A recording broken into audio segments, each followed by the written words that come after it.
ఇది కేవలం సమాచారంగా మాత్రమే భావించండి. వైద్య నిపుణులను సంప్రదించండి. రీసెంట్ డేస్‌లో మనం చూస్తే ఏదో జ్వరము, జలుబు, షుగరు అలా వచ్చినట్టు ఈజీగా ప్రతి ఒక్కళ్ళు క్యాన్సర్‌తో బాధపడుతున్న వాళ్ళు ఎక్కువగా ఫ్యామిలీస్‌లో చూస్తున్నాం.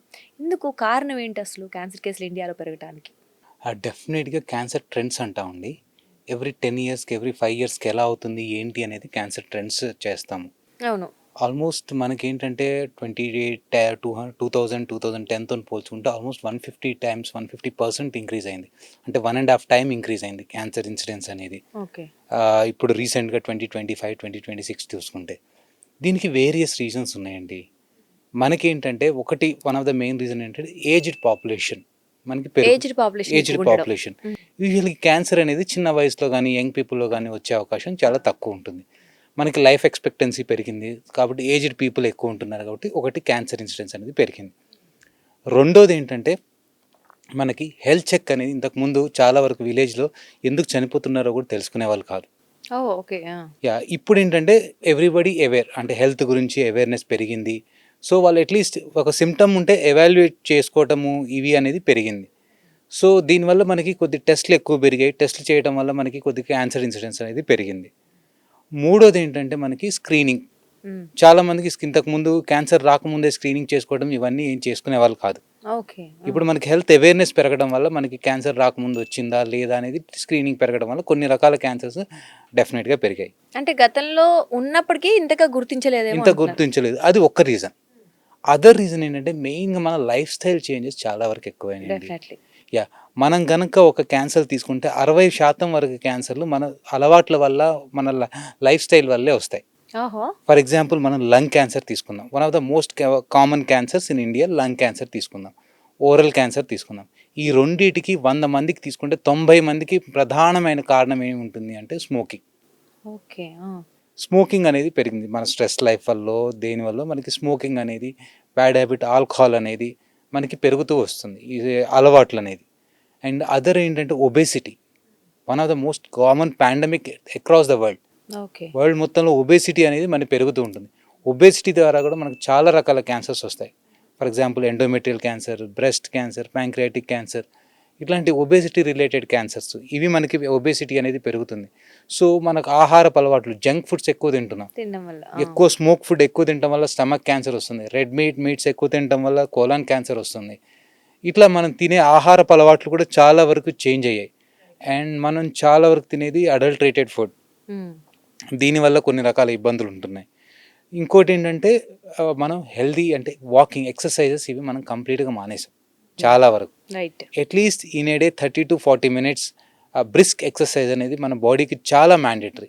ఇది మనలో చాలా రకాల హార్మోన్స్ బ్యాలెన్స్‌ని గానీ, లైఫ్ స్టైల్ చేంజెస్‌ని గానీ, మన బాడీలో ఉండే కాంపోజిషన్ గానీ అవన్నీ మారుస్తుంటుందనమాట. హ్మ్. అంటే బ్రిస్క్ అంటే ఇప్పుడు జనరల్ కొంతమంది వాకింగ్ చేస్తూ ఉంటారు. సరిపోదంటారా? అంటే ఇది మెయిన్‌గా నేను మా ఇంట్లో కూడా వింటుంటాను. ఏంటంటే నేను మార్నింగ్ మా మదర్ కూడా చెప్తాను. మార్నింగ్ 8కి లేస్తాను, 6కి లేస్తాను. నేను 6 నుంచి 9:30 వరకు నేను రోజు వంట వండుతాను. ఇంట్లో పనులన్నీ చేసుకుంటాను. ఇంతకంటే నాకు బెస్ట్ ఎక్సర్సైజ్ ఏమైతుందని అవును. చెప్తారు. Hmm. But that is not exercise. That is your routine life.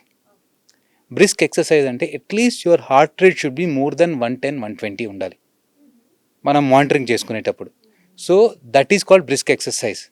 అంటే మనం మాట్లాడుతూ స్లోగా వాకింగ్ చేస్తే that is not exercise. Brisk exercise అంటే మనం అట్‌లీస్ట్ హార్ట్ రేట్ అనేది 110-120. డబ్ల్యూహెచ్ఓ రికమెండేషన్ ప్రకారం ఏంటంటే 25 minutes in a day, 5 days in a week. Okay. అంటే స్వెట్ వచ్చేలాగా ఎక్సర్సైజ్ యెస్, చేయాలంటారు. డెఫినెట్‌గా. రైట్. స్వెట్ వచ్చేలాగా ఎక్సర్సైజ్ దాన్ని బ్రిస్క్ ఎక్సర్సైజ్ అంటాం. నార్మల్‌గా మనం రొటీన్‌గా ఇంట్లో చేసుకునే పనులు గానీ, అవి దట్ ఈస్ మన రొటీన్ లైఫ్ స్టైల్ అవి. That is not exercises. Okay. So, walking కూడా పనికిరాదంట. అంటే మీరన్నట్టు పనిలో కాకుండా కొంతమంది వాక్ చేస్తూ వాకింగ్ చేస్తడం కూడా పని. అట్లని బ్రిస్క్ వాకింగ్. అంటే కొంచెం బ్రిస్క్ అట్‌లీస్ట్ వాక్. కొద్దిగా అట్‌లీస్ట్ 6 కిలోమీటర్ పర్ అవర్ స్పీడ్‌తోన అట్లాంటి కొద్దిగా బ్రిస్క్ వాకింగ్ చేస్తే మనకి రిజల్ట్స్ అనేవి బెటర్‌గా ఉంటాయి. ఓకే. మన హార్ట్ రేట్ కొద్దిగా ఎలివేట్ అవుతుంది. దానివల్ల ఏంటంటే స్ట్రెస్ రిలేటెడ్ హార్మోన్స్ రిలీజ్ అవుతాయన్నమాట. Okay. Okay. So, and another cause ఎందుకు మనకి ఇంత అంటుందంటే stress also one of the factors. Of course. మన స్ట్రెస్ అనేది చాలా వరకు చాలా పెరిగింది. నాట్ ఓన్లీ అంటే సాఫ్ట్‌వేరే అనుకుంటాను. సాఫ్ట్‌వేర్ కాదు. Even any business people you can take. Any professional people, doctors అందరికీ స్ట్రెస్ అనేది ఈ మధ్యలో చాలా ఎక్కువ పెరిగిపోయింది. రైట్. స్ట్రెస్ వల్ల ఏంటంటే మనకి మనం సెల్ఫ్ కేర్ అంటే మన బాడీ మీద మనం తీసుకోవాల్సిన కేర్ మనం తగ్గించేస్తాం ఒకటి. రెండోది ఏంటంటే కొద్దిగా మన ఇమ్యూనిటీ లెవెల్స్ కూడా స్ట్రెస్ వల్ల తగ్గిపోతుంటాయి. ఓకే. వీటి వల్ల వీళ్ళలో కూడా కొద్దిగా క్యాన్సర్ వచ్చే అవకాశాలు ఉంటాయి. So these are the various reasons ఎందుకు వస్తున్నాయంటే, అండ్ సమ్ రీజన్స్ మనకి తెలియదు కూడా. సో మెయిన్గా మన లైఫ్ స్టైల్ చేంజెస్ సిగ్నిఫికెంట్గా హ్యాంపర్ అవటం ఒకటి. రెండోది మనం ఏజ్ పాపులేషన్ అనేది ఓల్డర్ ఏజ్ పీపుల్లో రావటము.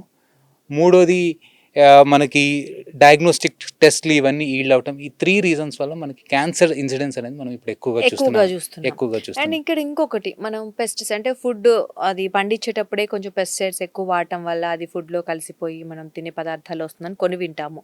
అండ్ ఫ్రోజన్ ఫుడ్ అవ్వచ్చు, కోర్స్ ప్యాస్చరైజ్డ్ అంటే దాన్ని స్టోర్ చేయడం కోసం వాళ్ళు అది ఇది కలుపుతూ ఉంటారు కాబట్టి, సో వాటి వల్ల ఎంతవరకు ఎఫెక్ట్ ఉంటుందంటారు? రీసెంట్గా పార్లమెంట్లో కూడా దీని గురించి చాలా డిస్కస్ చేశారు. Adulteration of the food is one of the biggest thing in our society. Right. Adulteration అంటే ఏంటంటే దాని కలర్ కోసం కానీ, దాని టేస్ట్ కోసం కానీ, లేకపోతే కొన్ని చీప్ పదార్థాలు దాంట్లో కలపడం, దాని రేట్ పెంచడం, వీటన్నిటిని ఏదైతే నార్మల్ ఫుడ్ కాకుండా ఎక్స్ట్రాగా మనం యాడ్ చేసి దాన్ని చేస్తామో దాన్ని అడల్ట్రేషన్ అంటాం మనం. ఓకే. అడల్ట్రేషన్ ద్వారా చాలా ఇట్స్ ఎ బిగ్ ప్రాబ్లం. ఇప్పుడు మీరు వినే ఉంటారు, ఢిల్లీలో 90% of the paneer is adulterated. Okay. Almost రీసెంట్గా ఈ రీసెంట్ పేపర్లో ఏంటంటే 2016లో చూసుకుంటే అడల్ట్రేషన్ మనం 100 ఫుడ్స్ తీసుకుంటే అందులో 10 to 15% ఈజ్ అడల్ట్రేటెడ్ ఫుడ్. 2026లో చూసుకుంటే 25% of what you're taking is adulterated food. దాంట్లో ఏదో ఒక రకమైన కల్తీ కలుపుతూనే ఉంటారు. అంత అంటే ఆల్మోస్ట్ డబుల్ అయిపోయింది. With in the span of 10 years మన అడల్ట్రేషన్ అనేది డబుల్ అయిపోయింది. మనం 16-25 అంటే ఆల్మోస్ట్ డబుల్ అయిపోయింది. ఇంత అడల్ట్రేషన్ జరుగుతుంది. సింపుల్ ఎగ్జాంపుల్ ఏంటంటే మనకి చిన్న పిల్లల్లో మెచ్యూర్ అంటే మెనార్కీ అంటాం, అంటే మెన్సెస్ స్టార్ట్ అయ్యే ఏజ్ ఇంతకుముందు అరౌండ్ 12 to 13 years ఉండేది. ఇప్పుడు కొన్ని రకాల హార్మోన్స్ కానీ, మిల్క్ తెగే వాటిలో హార్మోన్స్ ఉండటం వల్ల కానీ, వాళ్ళు తెగిన ఫుడ్ ద్వారా ఈవెన్ మీరు 9 years 8 years కూడా మెచ్యూర్ అయ్యే వాళ్ళు చూస్తున్నారు. అంత చిన్న పిల్లలు వాళ్ళ సెల్ఫ్ కేర్ ఎక్కడ ఉంటుంది? వీళ్ళ ఎర్లీ మెనార్కీ వచ్చిన వాళ్ళు వాళ్ళ బ్రెస్ట్ క్యాన్సర్ కానీ, ఎండోమెట్రియల్ క్యాన్సర్ ఇన్సిడెన్స్ కానీ ఎక్కువ ఉంటుంది. ఇంత అడల్ట్రేటెడ్ ఫుడ్ వల్ల మనకి చాలా వరకు ఎఫెక్ట్ అవుతుంది. కొన్ని టాక్సిక్ మెటీరియల్స్ వల్ల కూడా మన బాడీలో చాలా వరకు చేంజెస్, హార్మోనల్ చేంజెస్ అని. And one of the big debate what's going in is microplastic. Microplastic ఏంటంటే 5 microns కంటే చిన్నగా ఉండే ప్లాస్టిక్ పార్టికల్స్ని మైక్రోప్లాస్టిక్ అంటాం మనం. ఇదేంటంటే మన బాడీలో కొన్నిసార్లు వేరియస్ పద్ధతుల్లో మనకి అబ్జార్బ్ అయిపోతుంది. మనకి షాకింగ్ ఏంటంటే ఇప్పుడు బ్లడ్ శాంపుల్లో కూడా, పిల్లల బ్లడ్ శాంపుల్లో కూడా మైక్రోప్లాస్టిక్ ఐడెంటిఫై చేస్తున్నారు ఇప్పుడు. అంటే ఇప్పుడు జనరల్గా మనం వాడే పేపర్ ప్లేట్స్ అవ్వచ్చు, పేపర్ కప్స్ అవ్వచ్చు, వీటి ద్వారా మనం ప్లాస్టిక్ కాదు బట్ పేపర్ అంటాం, అవి కూడా దాంట్లో కూడా వన్ టైప్ ఆఫ్ అది పేపర్ మీద వాళ్ళు ప్లాస్టిక్ ని కవర్ చేస్తారు వాళ్ళు. దాని ద్వారా కూడా కొన్ని హీట్ చేసినప్పుడు కానీ వాటిలో ఉన్న కెమికల్స్, ఫర్ ఎగ్జాంపుల్ మనం రెగ్యులర్ గా డ్రింక్ చేస్తాం, అదే ప్లాస్టిక్ బాటిల్లో వాటర్ తాగుతాం, అది మనకి ఎండోకి ఎక్స్పోజ్ అయ్యి ఎండకు ఉండటం వల్ల అది కరిగిపోయి అందులో ఉన్న కొద్దిగా ప్లాస్టిక్ మెటీరియల్, వేరియస్ కెమికల్స్ అనేవి వాటర్లో ఐడెంటిఫై చేస్తున్నాం. ఆ కెమికల్ డ్రింక్ చేసిన వాటర్ తాగడం వల్ల కొన్ని రకాల ఇబ్బందులు కలిగే అవకాశం ఉంటుంది. Right now there is no evidence, అంటే మనకి ఈ ప్లాస్టిక్ తినడం ద్వారా క్యాన్సర్ వచ్చిందని ఎవిడెన్స్ లేదు. కానీ కాకపోతే ఏంటంటే మేము ఆ వాటర్ టెస్ట్ చేసిన, అంటే క్రానిక్గా డాష్ బోర్డ్లో పెట్టుకుంటాం, కార్లో పెట్టుకుంటాం, ఎక్కువ వాటర్ ఈ వేడికి ఎక్స్పోజ్ అవుతుంది. అట్లాంటి ప్లాస్టిక్ బాటిల్స్ ఏంటంటే dangerous chemical which causes the cancer. యానిమల్స్లో ఆ రకాల కెమికల్స్ కాజెస్ చేస్తుంది. బట్ హ్యూమన్ ఎవిడెన్స్ ఉందా అంటే ఇప్పటివరకు అయితే లేదు. But still there is a toxic materials are there in the plastic. So ఈ మైక్రోప్లాస్టిక్ ద్వారా కూడా ఏంటంటే క్రానిక్ ఇన్ఫ్లమేషన్ మన బాడీలో డెవలప్ అవుతుంది, కొన్ని రకాల హార్మోనల్ ఇంబ్యాలెన్స్ డెవలప్ అవుతుంది, యాంటీ ఆక్సిడేటివ్ స్ట్రెస్ డెవలప్ అవుతుంది. ఈ కొన్ని రకాల ఈ ప్లాస్టిక్స్ అనేది హార్మ్ఫుల్ బ్యాక్టీరియాని, ఫంగల్ని క్యారీ చేస్తూ మన బ్లడ్లోకి వస్తుంది. వీటన్నిటి వల్ల కూడా మనకి ఇబ్బందులు, వేరియస్ హెల్త్ ప్రాబ్లమ్స్ వచ్చే అవకాశం ఉంటుంది. ఇవన్నీ various adulterated food, and this is a very big challenge for government of India. ఈ అడల్ట్రేటెడ్ ఫుడ్ ఎట్లా కంట్రోల్ చేయాలి ఏంటి అని they have to take definitely few steps to get rid of this adulterated food. Definitely. And సరే, మనకి ఆ society మొత్తంలో అదే దొరుకుతుంది, సమాజంలో ఇలాంటి ఫుడ్డే దొరుకుతుంది. బట్ పర్సనల్గా మనం మన పిల్లల కోసం, మన కోసం కేర్ తీసుకోవాలంటే ఎలా ఆ ఫుడ్ని ఎలా తీసుకుంటే కొంతవరకు బెటర్ అంటారు? ఈవెన్ ఇది చాలా డిఫికల్ట్ క్వశ్చన్ అండి. మన ఇండియాలో మనకి లాస్ట్ చెడ్డా ఉన్నారు కదా, అది ఊస్పో స్పీక్స్ విత్ ఈయన చెప్పాడు, ఇండియాలో మిల్క్ ప్రొడక్షన్ అనేది మనం కన్జ్యూమ్ చేసేదానికంటే చాలా చాలా తక్కువ. ఓహో. సో హౌ టు అంటే ఓవర్కమ్ దిస్, ఏం చేయాలి? కొన్ని అడల్టరేట్ చేస్తున్నాడు, యూరియాతోని ప్లాస్టర్తోని దాని వాళ్ళు ప్రిపేర్ చేస్తున్నారు మిల్క్. ఆ యూరియా కన్స్యూమ్ చేయడం వల్ల మనకి చాలా ఇబ్బందులు ఉంటాయి. సో అట్లీస్ట్ అది మనం ఇంత పాపులేషన్తో అవి కంట్రోల్ చేయడం చాలా కష్టం. But at least strict food regulations అయితే ఉండాలి మనకి. సో మన వరకు ఏం ప్రికాషన్స్ తీసుకోవాలి అంటే, మనం అట్లీస్ట్ మనకి తెలిసిన వాళ్ళు అట్లీస్ట్ జెన్యూన్గా పండించే వాళ్ళ దగ్గర మనం తీసుకోవాలి. మన ఆర్గానిక్ ముసుగులో వాళ్ళు ఏం చేస్తున్నారో కూడా మనం హైలీ అన్ప్రెడిక్టబుల్ అండి. మనకి అది ఆర్గానిక్ లేబుల్ వేస్తున్నారు. Who is certifying that is organic? Right. మనకి FSSAI రెగ్యులేషన్ ఉంది, దాంట్లో కూడా ఎంత అడల్టరేషన్ ఉంటుంది. సర్టిఫికేషన్ ఇచ్చిన తర్వాత కూడా సర్టిఫికేషన్ ఇచ్చే శాంపుల్ ఉంటుంది, మిగతా అదంతా కల్తీ చేయట్లేదా? కరెక్ట్, అవును. సో మనం ఆర్గానిక్ అన్న నేమ్తోని వాళ్ళు మనీ చేంజ్ చేస్తున్నారు, కానీ who is certifying that is organic? Exactly. Okay, మనకు అది తెలీదు. సో బెస్ట్ సోర్స్ ఏంటంటే మన ఓన్ ఫార్మింగ్ చేసుకోవటం ఒకటి, కానీ మన ఓన్ క్యాటిల్ గ్రో చేసుకోవటం కానీ. రెండోది ఏంటంటే, మనం అట్లీస్ట్ ఆయిల్స్ అనేవి ప్రిపేర్డ్ కాకుండా మనం ఫ్రెష్గా పల్లీలు కొనుక్కొని మనం ఆయిల్స్ అనేది మనం అంతటా మనం తీసుకోవటం కానీ. చాలామంది అనుకుంటారు కడగగానే కెమికల్స్ అని పోతాయి, మనం ఉప్పు నీళ్ళలో కడిగాను. చాలామంది ఈవెన్ ఆక్సిడేషన్ మిషన్స్ వచ్చాయి, అవి పెట్టుకొని చేస్తే మనకి టాక్సిక్స్ చనిపోతాయి. ఇవన్నీ మార్కెటింగ్ స్ట్రాటజీస్ అండి, నథింగ్ లైక్ దట్. కడిగినంత మాత్రం కొన్ని still pesticides and chemicals are there inside that fruits. Surface మీద ఏదైతే కంటామినేషన్ ఉంటుందో అది తగ్గుతుంది. డెఫినెట్గా మనం కడుక్కొని తినాలని చెప్తున్నాను. ఇది చేసినంత మాత్రాన 100% మనకి కెమికల్స్ పోతాయంటే నో. సో 100% లోపల ఆల్రెడీ లోపల అబ్జర్వ్ అయినవి ఉంటాయి, బట్ సర్ఫేస్ మీద ఏదైతే ఉన్నదో అది మనం తగ్గించుకోవచ్చు. సో మనం క్లీన్ చేసుకోవాలి, బట్ క్లీన్ చేసినంత మాత్రం 100% సేఫా అంటే no. Answer is big no. Fruits మీద ఎక్కువగా చూస్తున్నాం మీరు అన్నట్లు పెస్టిసైడ్స్. ఫ్రూట్స్ అండి, vegetables, fruits, meat which is containing large doses of steroids. ఇవన్నీ కోడి గ్రో అవడానికి స్టీరాయిడ్స్ ఎక్కువ ఇస్తారు.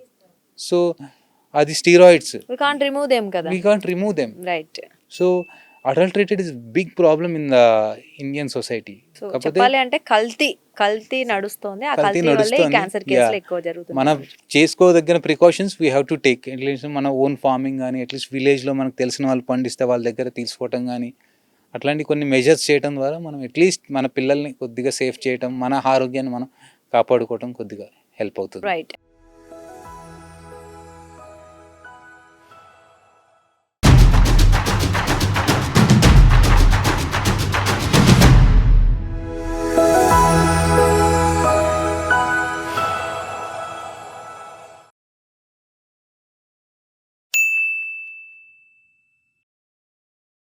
సాక్షి టీవీ ప్రసారాలను నిలిపివేయడం చట్టరీత్యా నేరం. సాక్షి టీవీ ప్రసారాల కోసం మీ స్థానిక కేబుల్ ఆపరేటర్ను వెంటనే సంప్రదించండి. DTHలో, ఇంటర్నెట్లో కూడా సాక్షి టీవీ ప్రసారాలను వీక్షించవచ్చు.